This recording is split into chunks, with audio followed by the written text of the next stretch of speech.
વહાલા વિદ્યાર્થી મિત્રો, અભ્યાસની શરૂઆત કરતા પહેલા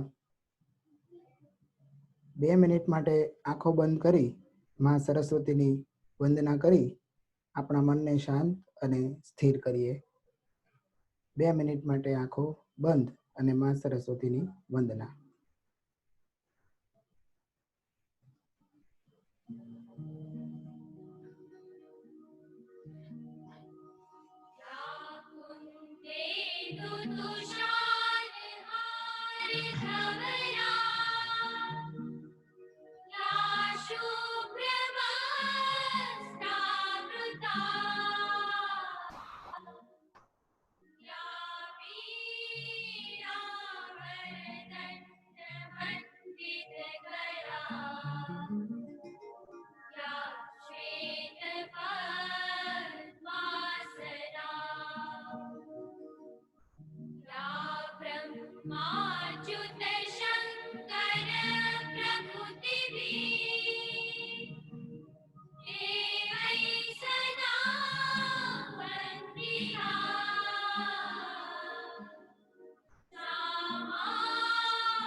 ખૂબ સરસ વિદ્યાર્થી મિત્રો, હવે આપણે અભ્યાસને આગળ વધારતા પ્રેરણા વિદ્યાલય ધોરણ 12 કોમર્સ વિષય આંકડાશાસ્ત્ર પ્રકરણ નંબર 1 સૂચકાંક એટલે કે ઇન્ડેક્સ નંબર। સૌપ્રથમ વિદ્યાર્થી મિત્રો, આ ચેપ્ટર 1 જે છે એનો બોર્ડની અંદર ગુણભાર કેટલો છે તેની સમજ કેળવીશું। આખા પ્રકરણનો કુલ ગુણભાર બોર્ડની અંદર 12 ગુણનો છે। એને આપણે કોડ આપેલો છે 11235। 11235 આ કોડને સમજીએ આપણે।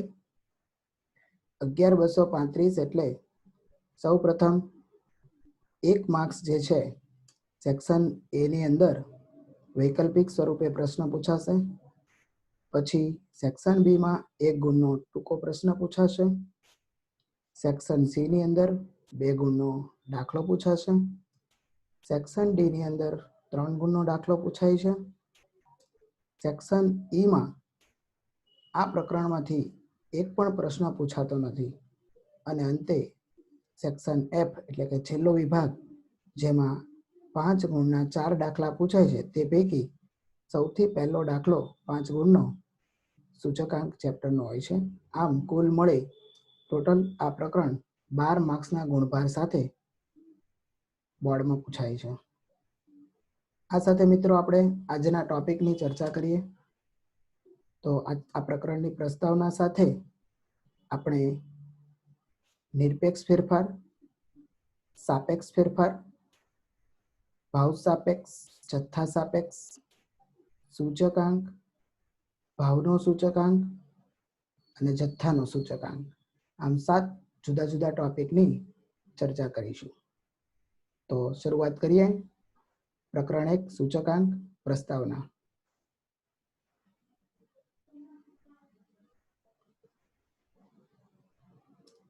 પ્રસ્તાવના સ્વરૂપે પ્રકરણ 1 નો ટૂંકો સાર આપણે જોઈએ તો મિત્રો, સમય જેમ બદલાય છે તેમ માનવ જીવનની અંદર અનેક પરિવર્તનો આવે છે। મનુષ્યનું જીવન પણ પરિવર્તન પામે છે। જેમ કે રોજબરોજ તમે જુઓ છો ચીજ વસ્તુઓની કિંમતો બદલાય છે, મૂડી અને રાષ્ટ્રીય આવકોમાં પરિવર્તન થાય છે, ઉત્પાદન અને પુરવઠો બદલાય છે, રોજગારી અને બેરોજગારીમાં વધારો ઘટાડો જોવા મળે છે, આયાત અને નિકાસમાં ફેરફાર જોવા મળે છે, દેશની માનવ વસ્તીમાં ફેરફાર જોવા મળે છે, તેમજ જન્મદર અને મૃત્યુ દરમાં પણ સતત ફેરફારો થતા જોવા મળે છે। સામાન્ય રીતે આવા ફેરફારોનું પ્રમાણ અને દિશા બદલાતા રહે છે। આ પ્રકારના જે પરિવર્તનો છે એમાં ખાસ કરીને વસ્તુની કિંમત અને જથ્થાના ફેરફારનો અભ્યાસ ખૂબ જ મહત્વનો છે. પ્રાઇસ એટલે કે વસ્તુના ભાવ, ક્વોન્ટિટી એટલે વસ્તુનો જથ્થો, આ બેમાં જે સમય જતાં પરિવર્તન થાય છે એનો અભ્યાસ ખૂબ જ અગત્યનો છે. આવી જાણકારી લઈને આપણે ભવિષ્ય માટે સુંદર આયોજનો કરી શકીએ છીએ. કોઈ પણ ચલ રાશિ હોય એના બે જુદા જુદા સમયમાં જે ફેરફારો થાય છે એ બે રીતે માપી શકાય છે. એક નિરપેક્ષ ફેરફાર, એક સાપેક્ષ ફેરફાર. નિરપેક્ષ ફેરફાર એટલે તફાવતનો દૃષ્ટિકોણ, સાપેક્ષ ફેરફાર એટલે ગુણોત્તરનો દૃષ્ટિકોણ. બંને ફેરફારોને આપણે ડિટેલમાં ચર્ચા કરીએ મિત્રો. સૌપ્રથમ આપણે જોઈએ નિરપેક્ષ ફેરફાર. કોઈ પણ ચલ રાશિના બે જુદા જુદા સમયના મૂલ્યમાં થતા ફેરફારના તફાવતને, શબ્દ ધ્યાનથી સાંભળજો, તફાવત. કોઈ પણ ચલ રાશિના બે જુદા જુદા સમયના મૂલ્યમાં થતા ફેરફારના તફાવતને નિરપેક્ષ ફેરફાર કહે છે. એક ઉદાહરણ દ્વારા આપણે આની સમજ કેળવીએ. અહીં હું બે વસ્તુના ભાવ લઉં છું, ઘઉં અને ચોખા. બંનેના બે જુદા જુદા સમયના કિલોગ્રામ દીઠ ભાવ લેવામાં આવે છે. વર્ષ 2019 અને વર્ષ 2020ના ભાવ અહીં લેવામાં આવ્યા છે. ઘઉંના 2019ના ભાવ છે 24 રૂપિયા કિલોગ્રામ દીઠ અને 2020ના ભાવ છે 30 રૂપિયા કિલોગ્રામ દીઠ. એવી જ રીતે ચોખાના ભાવ છે 40 રૂપિયા અને 46 રૂપિયા. હવે આપણે એમનો નિરપેક્ષ તફાવત જોઈએ. નિરપેક્ષ ફેરફાર એટલે કે તફાવત. ઘઉંના ભાવની અંદર જે તફાવત છે એ છે 6 રૂપિયાનો. એવી જ રીતે ચોખાના ભાવનો નિરપેક્ષ ફેરફાર છે 6 રૂપિયા. સામાન્ય રીતે જોવા જઈએ તો બંને વસ્તુમાં ભાવ વધારો સમાન દેખાય છે, પરંતુ વાસ્તવમાં એ સત્ય નથી. કારણ કે બંને વર્ષના 2019ના બંને વસ્તુના એકમ દીઠ ભાવ જુદા જુદા છે, 24 અને 40. જો આ ભાવ સમાન હોય અને તફાવત સમાન આવે તો કહી શકાય કે ભાવ વધારો સમાન છે, પરંતુ બંને વસ્તુના 2019ના એટલે કે આધાર વર્ષના જે એકમ દીઠ ભાવ છે એ જુદા જુદા છે. માટે ચલમાં થતા ફેરફારો સરખાવવા માટે આ રીતને આપણે યોગ્ય ગણી શકતા નથી. માટે પરિસ્થિતિમાં સાપેક્ષ ફેરફારની રીત ખૂબ જ ઉપયોગી છે. હવે આપણે સાપેક્ષ ફેરફારનો અભ્યાસ કરીશું. સાપેક્ષ ફેરફાર એટલે શું? કોઈ પણ ચલ રાશિના બે જુદા જુદા સમયના મૂલ્યમાં થતા ફેરફારના ગુણોત્તરને સાપેક્ષ ફેરફાર કહે છે. શબ્દો સેમ છે. કોઈ પણ ચલ રાશિ લઈ શકાય, એના બે જુદા જુદા સમયના મૂલ્ય લઈ શકાય અને એમાં જે ફેરફાર થાય છે એનો ગુણોત્તર લેવામાં આવે તો એને સાપેક્ષ ફેરફાર કહે છે. નિરપેક્ષ ફેરફારની અંદર શબ્દ છે તફાવત અને સાપેક્ષ ફેરફારની અંદર શબ્દ છે ગુણોત્તર. ફરી એકવાર, કોઈ પણ ચલ રાશિના બે જુદા જુદા સમયના મૂલ્યમાં થતા ફેરફારના ગુણોત્તરને સાપેક્ષ ફેરફાર કહે છે. આપણે ઉપરના ઉદાહરણમાં સાપેક્ષ ફેરફારનો અભ્યાસ કરીએ તો સાપેક્ષ ફેરફાર એટલે ગુણોત્તર. ઘઉંના ભાવ જે છે 2019માં 24 અને 20માં 30, એમનો સાપેક્ષ ફેરફાર થાય છે 1.25 અને ચોખાના જે ભાવ છે એમનો સાપેક્ષ ફેરફાર થાય છે 1.15. આમ તમે જોઈ શકો છો મિત્રો કે ઘઉં અને ચોખા બંનેના સાપેક્ષ ફેરફારો જુદા જુદા છે. એટલે કે 2019ની સાપેક્ષમાં 2020માં ઘઉંના ભાવ 1.25 ગણા થયા છે. એવી જ રીતે 2019ની સાપેક્ષમાં 2020માં ચોખાના ભાવમાં 1.15 ગણો વધારો થયો છે એમ કહી શકાય. એટલે કે ઘઉંના ભાવમાં થતો ફેરફાર અને ચોખાના ભાવમાં થતો ફેરફાર જોઈ શકાય છે કે બંનેમાં એકબીજા કરતા ચડિયાતા છે. ઘઉંના ભાવમાં થતો ફેરફાર ચોખાના ભાવ કરતા વધારે જણાય આવે છે. આગળ જોઈએ મિત્રો. અહીં ઘઉં અને ચોખાના ભાવના ગુણોત્તર બે જુદા જુદા સમયના ભાવમાં ફેરફાર દર્શાવે છે, માટે તેને સાપેક્ષ ફેરફાર કે ભાવ સાપેક્ષ પણ કહેવામાં આવે છે. આ સાથે સાપેક્ષ ફેરફારનો અને નિરપેક્ષ ફેરફારનો અભ્યાસ પૂરો થયો. ફરી એકવાર, નિરપેક્ષ ફેરફાર એટલે કોઈ પણ ચલ રાશિના બે જુદા જુદા સમયના મૂલ્યમાં થતા ફેરફારનો તફાવત, અને સાપેક્ષ ફેરફાર એટલે કોઈ પણ ચલ રાશિના બે જુદા જુદા સમયના મૂલ્યમાં થતા ફેરફારનો ગુણોત્તર. તફાવત અને ગુણોત્તર શબ્દ અહીંયા ખૂબ જ અગત્યના છે. હવે આવો સાપેક્ષ ફેરફાર આપણે બે જુદી જુદી રીતે જોઈએ. એમાં એક એટલે ભાવ સાપેક્ષ. એની વ્યાખ્યા જોઈએ. કોઈ પણ ચલ રાશિના બે જુદા જુદા સમયના ભાવમાં જો ફેરફાર થતો હોય તો એવા સાપેક્ષ ફેરફારને ભાવ સાપેક્ષ કહે છે. એનું સૂત્ર છે ચાલુ વર્ષનો ભાવ છેદમાં આધાર વર્ષનો ભાવ, એટલે કે સંકેતમાં P1 છેદમાં P0.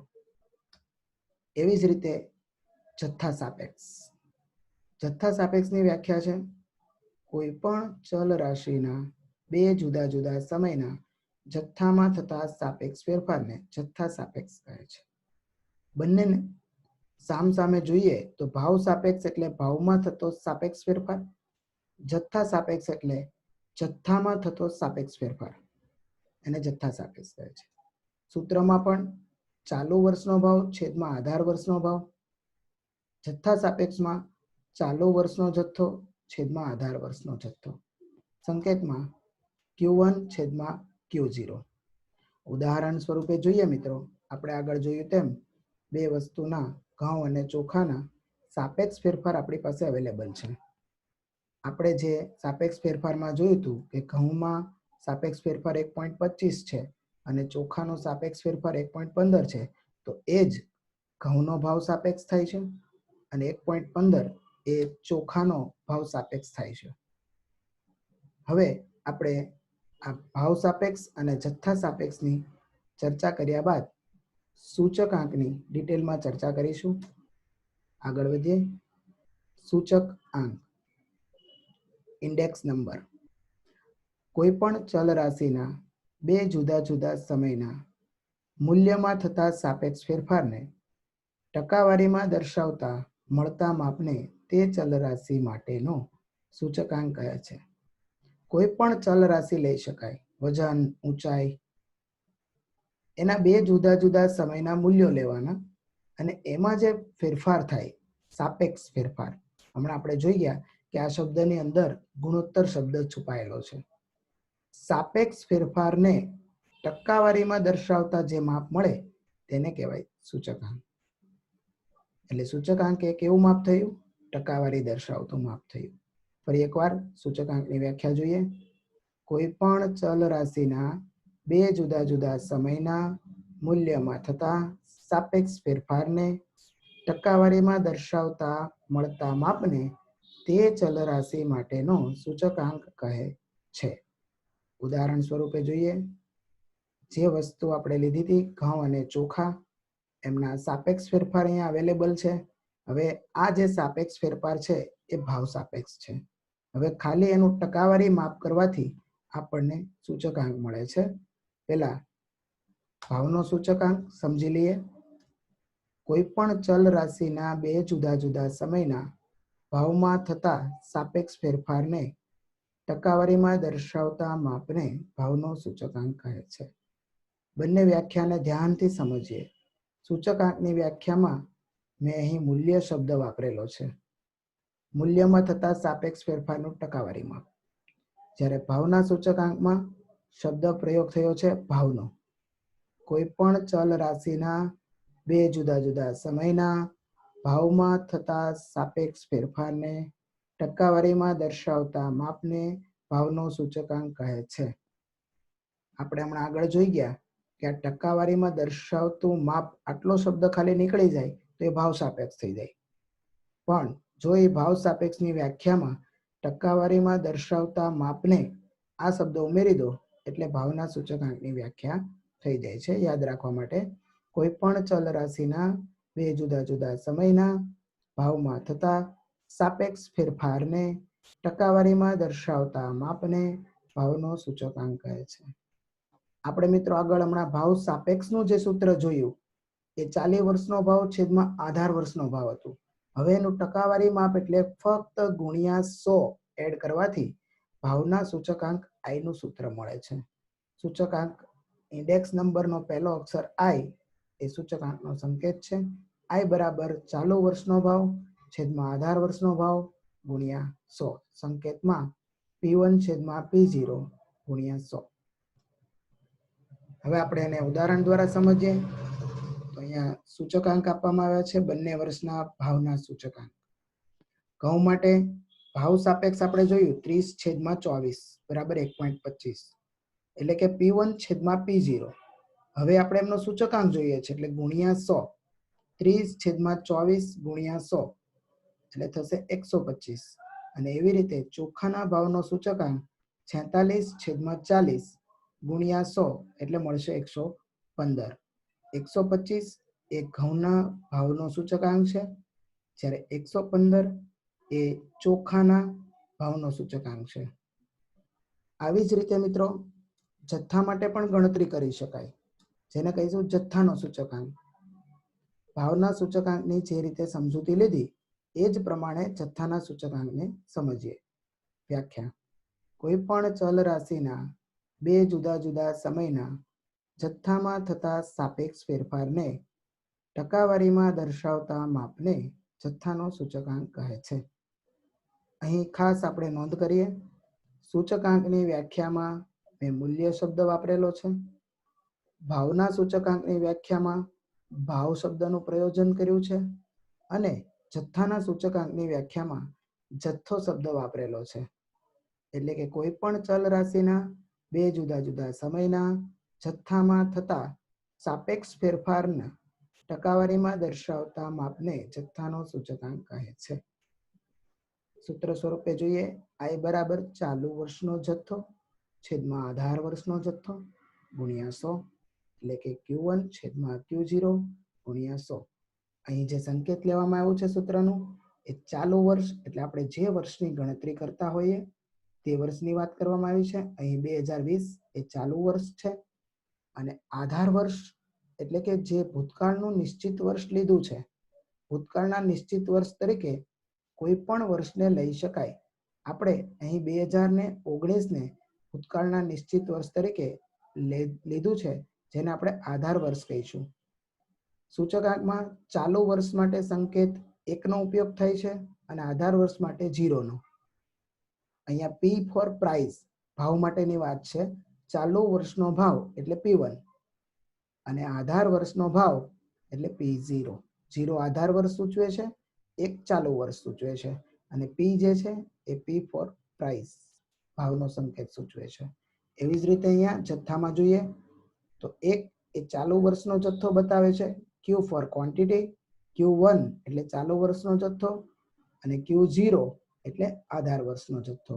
આમ ભાવના સૂચકાંકનું સૂત્ર થયું P1 છેદમાં P0 ગુણ્યા 100 અને જથ્થાના સૂચકાંકનું સૂત્ર થયું Q1 છેદમાં Q0 ગુણ્યા 100.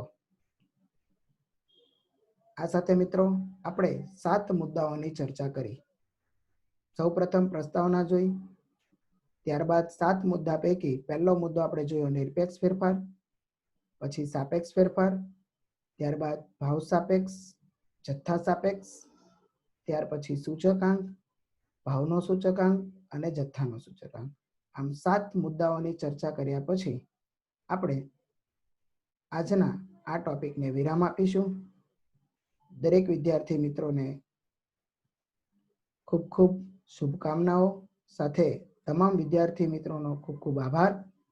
જો તમને આ વિડિયો લેક્ચરમાં કોઈ ટોપિકમાં સમજ નથી પડી તો આપ અચૂક મારા આ વોટ્સએપ નંબર ઉપર મને પ્રશ્ન મોકલી આપશો.